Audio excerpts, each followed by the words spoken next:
Namaste, my sweet friends. Let's talk about the exercises that will help us get rid of love handles, or some say muffin tops. There's just nothing to love about them, and you want to get rid of them. I'm going to show you some ways that we can do that. So if you're ready, let's get to it. So what's happening is you're getting fat accumulation in your liver. It's then filling up, and it's the spill off around your organs that's causing the love handles. And it's actually fat in your organs, and it's called visceral fat. And you're also getting other fat that's just beneath the surface. So love handles are the spill off of fat because there's not any room or places. So it's just dumping it on the sides of your waist. Now, here's the primary cause, and then I have a couple secondary causes. The number one primary cause is basically you're eating too much sugar or refined carbs, which is then raising insulin.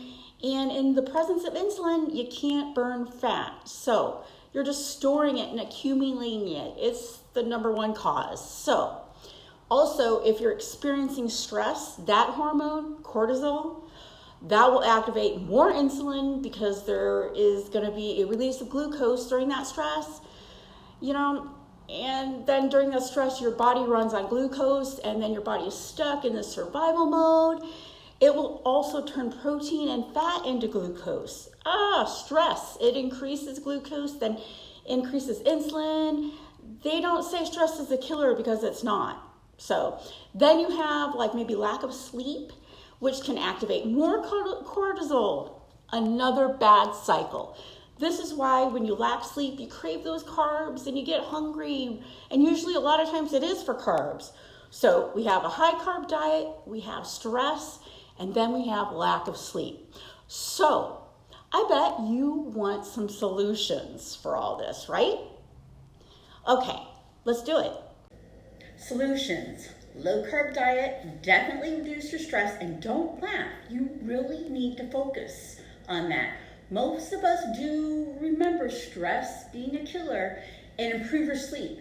And that's not all. You're gonna have to do some exercises to speed up the process. There's many out there, but I'll give you a few now that will help you. And you can help you focus on the core, which connects the lower part of your body to the upper part of your body. So it's got some pretty important jobs, not just anesthetically. So we have some simple ones. We're gonna start off on the floor on your side. And this one is a side plank. And with these exercises, there's modifications to make things easier or harder. You gotta go with your body. So you can start out just on your side, and you want to be stacked like this. If you want to start, you can start on your forearm with this. You just keep your forearm flat on the ground. You want to kind of make sure that you have your shoulder and elbow.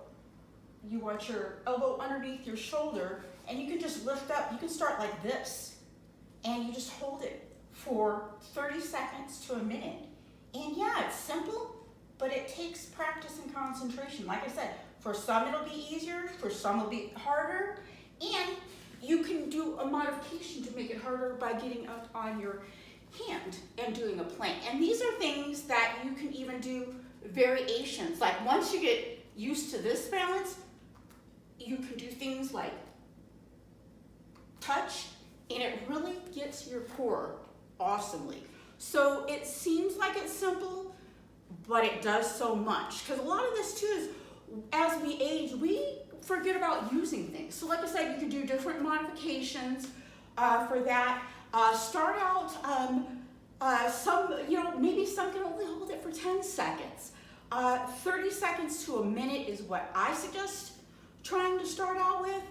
And then do repetitions, of it as many, as it's possible for you, and you just build up to it. So my thing is with starting all this is you definitely there's a balance in everything we do. We want to be gentle with ourselves in a way that you got to give yourself credit for trying, for showing up, for getting on the mat. But then also you have to definitely challenge yourself and and be honest with yourself on what you can do for good or for bad. Like sometimes we don't give ourselves enough credit of what we can do. But anyways, I'm not here to yak anymore on this. I want to show you, like I said, a few things that most of us probably know, but you know, sometimes we need a reminder, or sometimes we don't know where to start. I'll tell you, I was not someone that was educated growing up a lot of times on health. So this is another one, is bicycles. The thing with bicycles, most people want to just start out fast. But the idea of bicycles is lay on your, flat on your back, and it's about a controlled movement.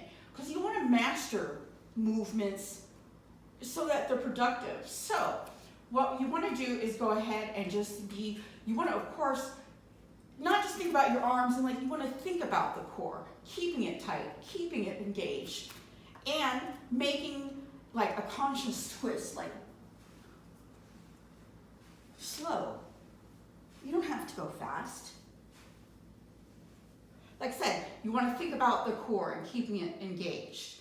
And you can go faster, but like I said, the idea, some of us aren't ready for that. Some of us aren't.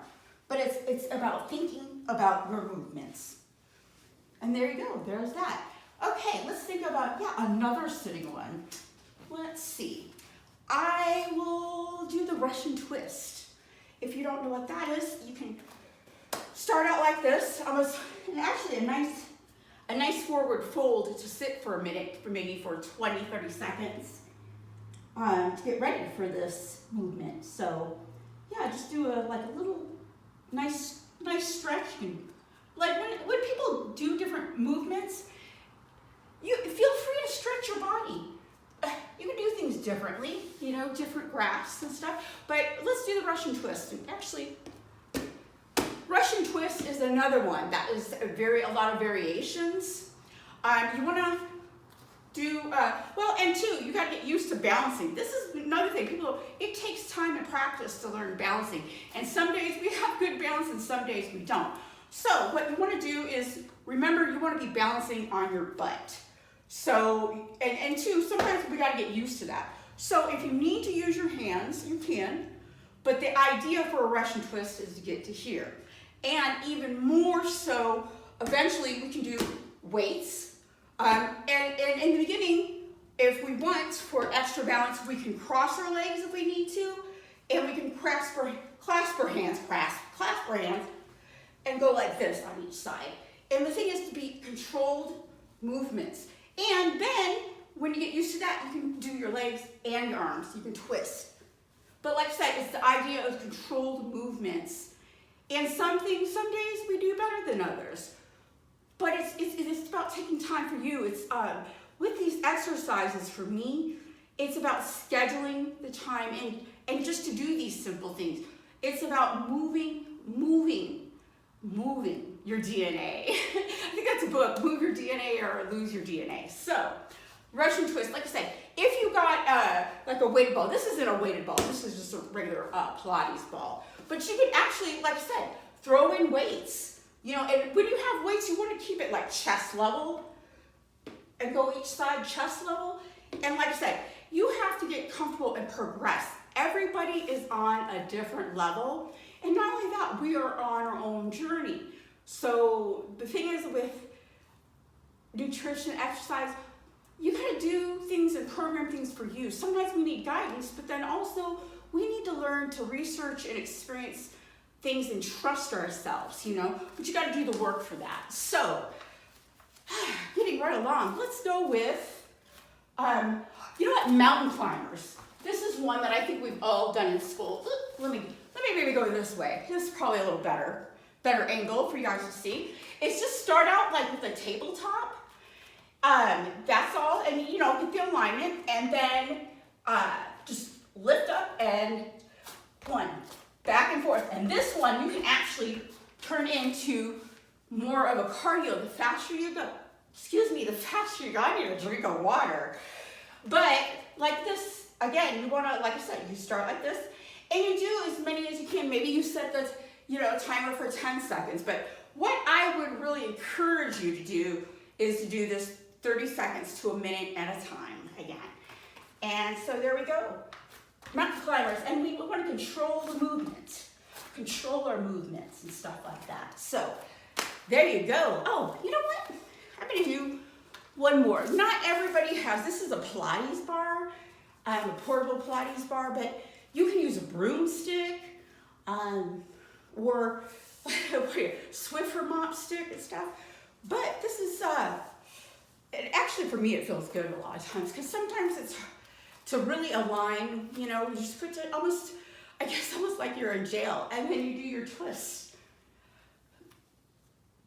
And like I said, it's to think about your movement, controlled, and really get that core. Or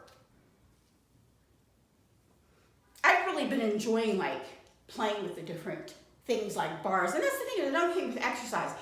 You want to learn the form and control the movements. But one thing I love about yoga and stuff is you can also play with movements. And that's fun too. Like I've been using the Pilates bar, and like I do stuff like, I don't know if you remember, like what is it, wood choppers and stuff like that. But I've learned to kind of like play with this bar and go around and just really get a good twist in. Again, a lot of times we stay engaged and we want to do, first of all, you want to think about why you're doing this. You're doing this for your body, and your body is a temple. And not only is your body a temple, but your body is a miracle. You just have to treat it right. And that's really, it's that simple. And as I talk to, you know, I talk about nutrition and yoga and fasting, because these are things that are holistically, if you combine them, it is a wonderful medicine.